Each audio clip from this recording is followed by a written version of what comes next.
We're not new in having any night racing in touring cars, but for the first time in, well, a lot of firsts in the first Japanese Super Touring franchise, not only is it a street venue, it's also the first night round of the season as well, and it's reverse grid time as well. I think they've picked the best race to do it on as well, the reverse grid round as well. Top half or top 10 in this instance are reversed, so that means Takahashi scraping onto the top 10 means he's on pole with the front, well, the 1-2 of the Toyotas being now 9-10, Darusai and Butcher row 5. The offices are lit. I think I think some of them might be having difficulty with the glare, trying to see as much as we are. Thankfully, we've wound down the window up here. Adrian Michael Reese here, alongside me, Michael Swinnerton. Obviously, team manager of Anthony Ingram, who would have had a bit of a feedback with him. I'm assuming he has done so this time by. Plenty of time between races. What's the news from down on the ground there, Swinny? Yeah, he loves that chicane. We didn't see it on camera much, but apparently he was abusing the curbs, and he got a bit of a telling off by his race engineer because of it. I'm surprised he didn't get a telling off of the clerk of the course as well. That's not what the curbs are for. It's not rallycross, but when you're in a car with four-wheel drive, I was going to say, when you're in a Mitsubishi Lancer, you can't not really, can you? No dirt and a very clean venue, unbelievably immaculate. Off the line, four-wheel drive with the advantages as always. The Hondas might suffer a little bit more here in the middle of the top 10. Lotterer already up to second. He had a very good start in race 1, and no doubt an even better one for race 2. And there goes Katayama's Mazda as well. What a wonderful sight. The car movie tropes are going to be very much to the fore here. There's one. There's another one. Are they going to be fast and or furious as well about them? Very fast indeed.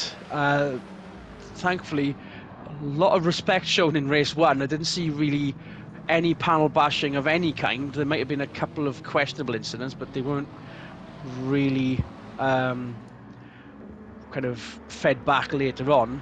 That's because he didn't hit you, he rubbed you. Expressway 1, fastest part of the track. The high-speed traffic jam rages on one more time in Tokyo. Butcher already up to 6th from 10th. So there was a little bit of a hip check there between the two cars. This goes against the run of form. Normally with the guy that's in P10 tends to fall back a lot. Butcher, obviously the Toyota effort. They've put a lot of research into that, I guess. Making sure that doesn't happen again. Narusai up to 8th. Bit of a gap though. Let's see how these Hondas and these Toyotas do in traffic. Scaife down to 9th and Suzuki 10th. So yeah, that's the front wheel drive disadvantage. There's Ingram going around the outside. Ooh, tag the wall a little bit. Sparks fly, but he's still there. Is he gonna get Scaife? No, the power's not enough. Suzuki's Honda power there. It's just down to the braking area for turn 1. Yeah, I think Ingram just needs to tuck back in there.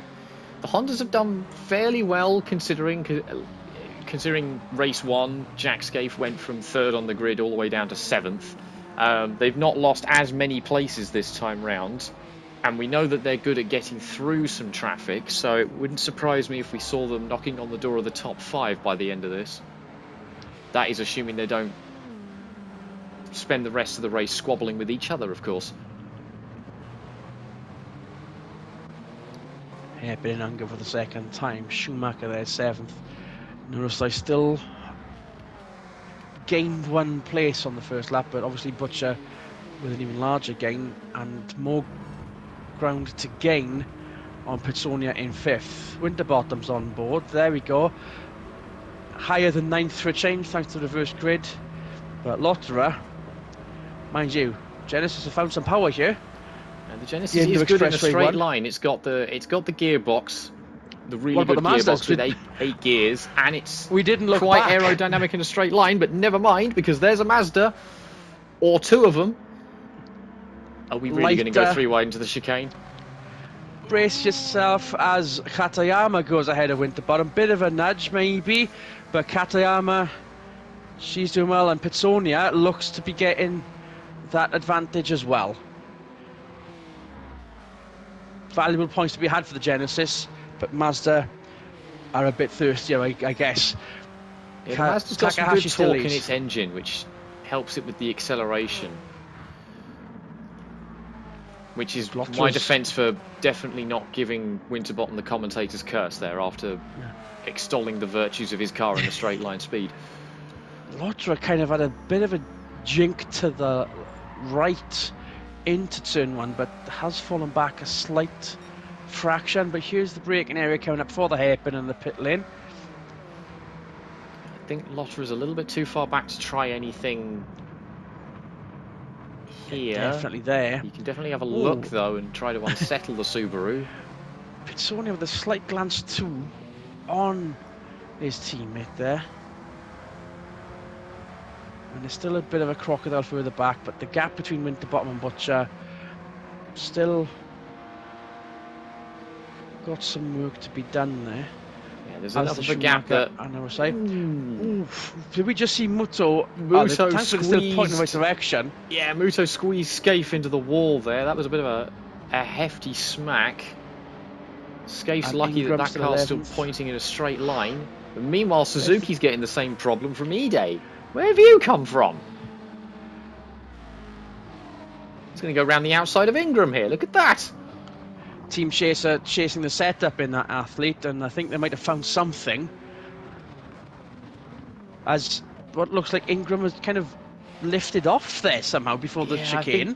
I think he had a dab of oversteer that he needed to deal with before being able to mount another attack, which has lost him some places and some momentum and some track position. So he's down to 13th, but we know that Mitsubishi's quick. And still within the atmosphere of the privateers then. Nomura in the other chaser, clawing onto the back of the other Subaru in Rustad from Norway. Ahead of Rustad now, out of turn 1. Yep. Rustad now in danger of not getting a points finish here. Because there is Frentzen, and in theory they've improved that BMW since race 1. And then a glimpse of the other Mitsubishi, so it's not all doom and gloom for their erstwhile rivals. Nakajima still last, but not giving up here. There's Degrassi and there's Fujiwara.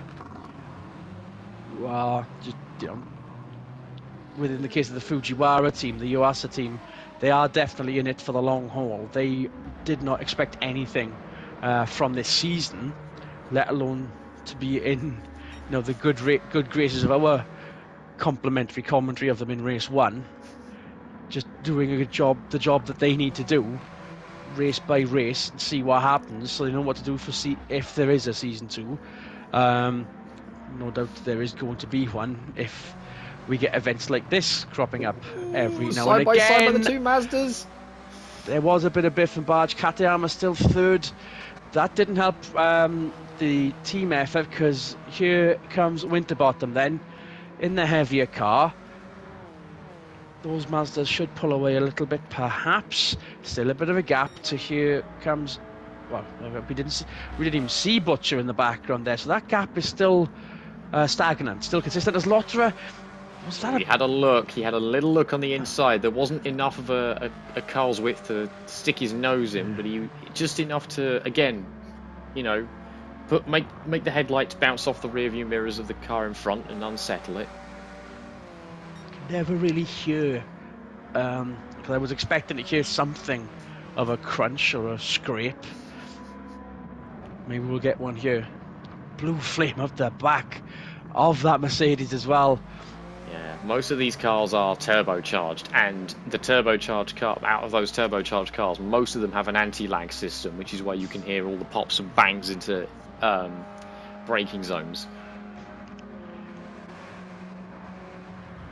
Keep the tropes coming. So let's see if you can spot any yourselves. Like, comment, and subscribe if you see a turbo lag flare through Expressway 1's tunnels. Doesn't that sound awesome? Especially with the echo. And there goes a Mazda having a look at Lotterer all of a sudden. So where Lotterer was once the aggressor trying to get the lead, he's now the defendant from Katayama. We're going to go too wide into the chicane again. There's going to be more curb abuse. There it is. There is. From both, as Lotterer still clings on to second, but that means Takahashi is starting to pull away. That allowed Pitsonia to get alongside. So now we've got a Mazda Civil War and a drag race down to the start-finish straight. One of the bullet trains in tow as well. Katayama just holds on to that podium position for now, but she needs to get around that Mercedes because I think we've got to the point where it's now starting to hold her up. All things considered, doing the rough calculations that I might still get wrong by the time this race is over, with Katayama ahead of Pitsonia and the positions that they're in, they're going to lead the championship by the time we get to the other half of this race. That sounds plausible. And Takahashi still leading, then a gap to these four. Winterbottom still propping that group up and still safe because Butcher, quick glimpse then, and there he is with teammate in tow. Narusai's got ahead of Schumacher, and Scaife still 9th. There's the other Genesis of Muto. We kind of didn't really get to get any look at in race 1. Yeah, he spent most of his time outside the points. He managed to rally for a points finish outside the top 10 towards the end of it, so he put on a late race charge that we didn't get to see. So hopefully he can carry that momentum. That was into the back of the Honda in front. That's not how you do it. Oh, that wasn't a wobble on. That was actually deliberate. Well, yeah, no, that was Oh. Okay. Further back, was that Ingram into Nomura? Yeah, I'm not sure what's going on there, but they're going too wide into the hairpin. More curb. All right. Not listening to his own team boss. Look, I've already made a Days of Thunder reference. I can't do another one. Now, the Ingram boy knows he's in trouble. That's the closest I'm going to get to another reference that I can't really... It didn't work, did it? And it's the wrong place for it as well. There's no hay. There's no denim miniskirts, but then again, enough of our hobbies. Racing on. Ingram now on the back of Muto here. It definitely seems that Winterbottom has the better set-up car out of the two of these. Ingram with Genesis some G70s. alternate lines. Two very different lines, yeah. I think I'm Ingram might have a go into the hairpin here. Yeah, he's close enough. Almost the jinxed Touchwood. Alternating.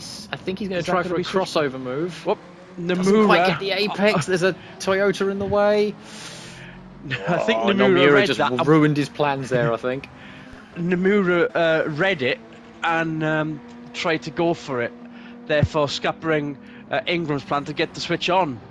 Still in position, still stagnant. There are the two Toyotas, 6th and 7th, the two factory efforts on board the Scaife. Lift off from Schumacher there as Narusai lifts off as well. The power seemed to be gone from that Gazoo Racing Corolla. They've both got a run on the Corolla in front. Narusai goes defensive, Schumacher follows it. Scaife takes the wide line to try and get momentum. We're still line of Cern into the chicane here.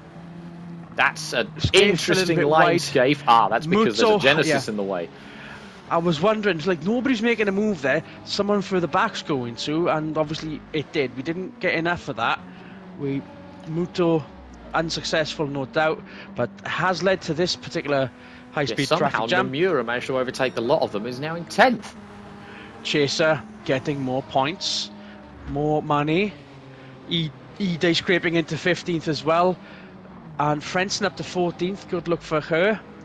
and trying to get one over on a Honda as well. What's going on here?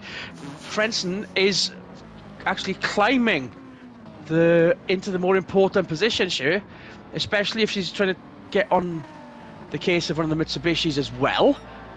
Yeah, she's looking at the back of Ingram now. And she's put her own purple sector in as well. Tripping over each other there with Skaife's fumble into the chicane. It caused a lot of mess. Down the inside goes Ide. Now Ide's probably got a bit of better performance than that BMW, all things considered, but Frentzen got wise to it. So that's momentum scuppered from Ide's perspective. Highway 1.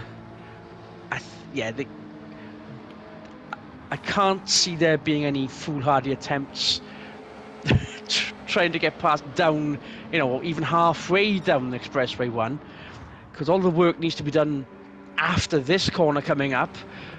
There's Narusai and Butcher. Yeah, it almost seems like Butcher, the handling's gone away on the car or something, because he's sort of holding everybody up now, and they're all tripping over each other, trying to make room for each other. Ooh! And there goes another collision, Mercedes into Honda. Yeah, Butcher's very good start, and then it's just sort of almost hit a ceiling. A ceiling that even, the genesis of Winterbottom, can excel more at. Whilst Muto here, 5 places behind his teammate, tries to get 9th from Scaife. But Scaife's wise to it too. Hold on. Has a look, but it's nothing fully intentional. Nothing committal. And another quarter to go, almost. Ide back to 13th, Frentzen back down to 14th. Suzuki just here in the mix, and Rustad desperately trying to get a point, as he's now outside the points. Yeah, Subaru, in their wisdom, would need to, get a move on now. There's plenty of spaces further ahead, get the power down now. Petsonia with nothing but oxygen in front and behind, because Katayama now leads. Yeah, championship. Whilst we were watching the scrum, she's taken the lead off for Takahashi. Now it's Takahashi going to get it back. I mean, it's another, if not when, perhaps, but this Mazda's been nicely on the boil all weekend. Didn't get the win in race 1, but thanks to the reverse grid, perhaps, and a very good effort nonetheless to get into the lead from the front row starting Subaru, no doubt. Might just be a Mazda 1-2 for race 2. Lotterer making Mercedes look good as well. It's kind of, that's a sort of alternate position as well, because Lotterer and Schumacher, started off in these positions, if not the other way around. And another. The scrum continues back here. An absolute tempest of cars down here. On Bobamuto, slowly further back. Nomura up to 10th, and Ide behind, and also Ingram.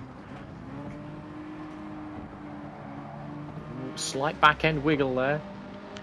You can't blame us for watching this rather than the overtake for the lead, because this is probably one of the best sights and sounds that this championship has effectively granted everyone. Oh, Ingram almost into the Armco there. Yeah, Ingram is he's putting his car on the empty bits of road where the other car's arms at the minute. So it's why we saw him take a very, very weird line through turn 2. And there good he is on the brakes into the hairpin. Yeah, he's got that place for now.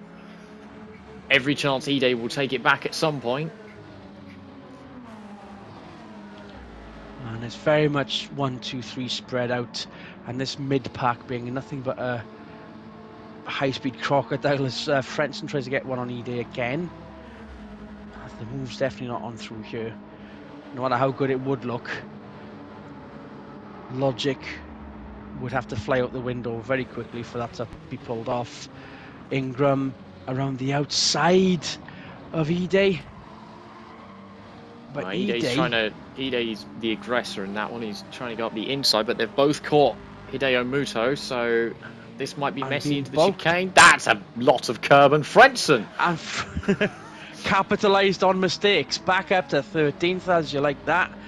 Ide fallen down to 15th, so Suzuki almost clinging on, shall we say. Followed the Beamer through there. This must be Scapes frustrating for Suzuki, given his performance in race 1. He knows his car is quicker than ever those around him. He just can't. He can't get through the traffic and then stay there. I'd be slightly having a carb on as well about why am I down here? We should be better than this. Well, yes, you should be. Scapes in 9th, and perhaps that should be a little bit better as well, all things considered. This is what the high-speed traffic jam does. At times, as we see a Toyota down the inside for the hairpin. I think we've got Butcher trying to get up to 5th on Winterbottom. Finally, Lotra 4th on down, causing that particular traffic jam now. The head of this train just got itself a new locomotive. It's a Mercedes. With a lap and a half to go, Butcher's Toyota could be seeing what it's wanted to see all race long, higher than 6th. We might just get that into the chicane. They're all very close together. They're going to fan out.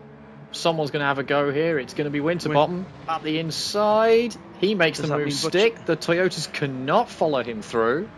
Yeah, Butcher should have capitalised just then, but the Rusai might capitalise on Butcher into that chicane. Well defended from Butcher. Lotra kind of lapsing concentration there, perhaps. And whoa, that might have been a spin. We just saw we saw the culprit. I think that was Ingram, who was it Ide? He managed to squeeze in on the exit of the chicane. We might just have that in replay form. Yeah. So there was no curb abuse to begin with. We had this little thing, and oh dear. Oh, okay, yeah. Oh, Ingram got a little bit too much of the second curb, and it just catapulted his Mitsubishi into Ide's Toyota there. And given the safety concerns raised before this weekend, that has been the only big incident on whatever scale. There might have been some slight rubs, but there was definite in the wall contact there from both cars. Thankfully, they're still pointing in the right direction and travelling at some speed as well. Butcher and Rusai still joined at the hip. Race 1 habits die hard, but higher up, please, from Gazoo's point of view. I mean, this is still a good showing considering the whole reverse grid ruling. It's not terrible. They're both, both cars are in the top 10. It's not like they went backwards at the start. They did manage to go forwards. And it's been a very entertaining mid-pack battle throughout.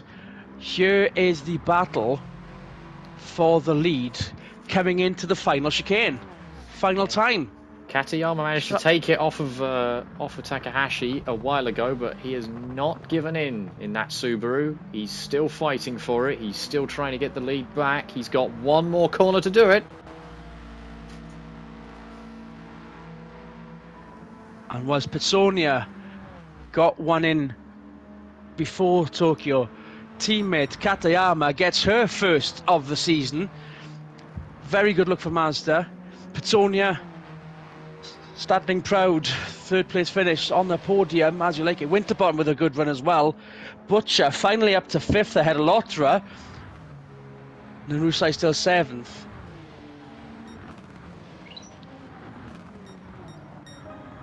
And Ingram and Ide, after the incident, still scraping some points, paying positions out of that disaster for them, I suppose.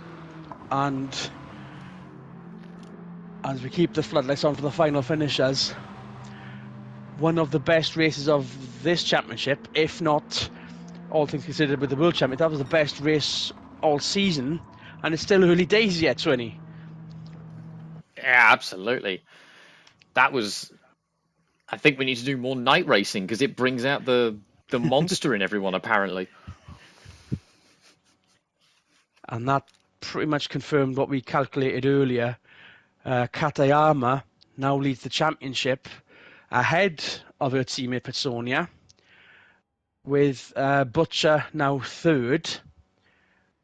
He's had a bit of a climb up as well after a bad start to the season from Gazoo's perspective. And Ide still fourth, Narusai fifth, and that's your top five in the championship.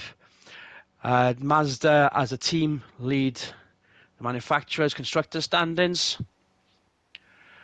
There is still an independent standings, but after this round, I think maybe we've hit that sort of sweet spot of where the constructors and the independents are going to separate. But it's still a Chaser independent standings lead through their hard work and enthusiasm to get that Crown Athlete into some very sensible points positions.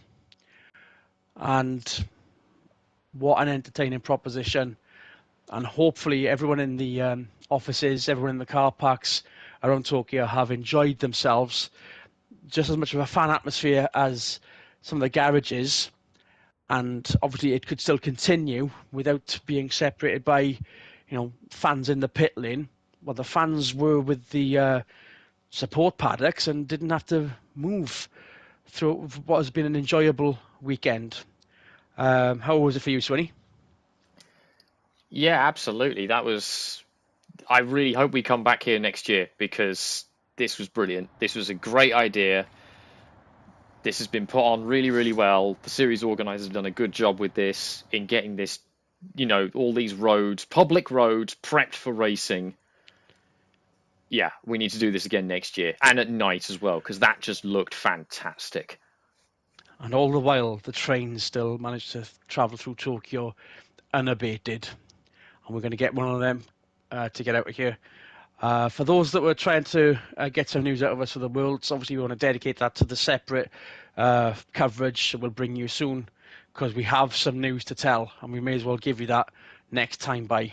On behalf of Michael Swinnerton, Adrian Michael Reese here. See you soon. Good racing, everyone.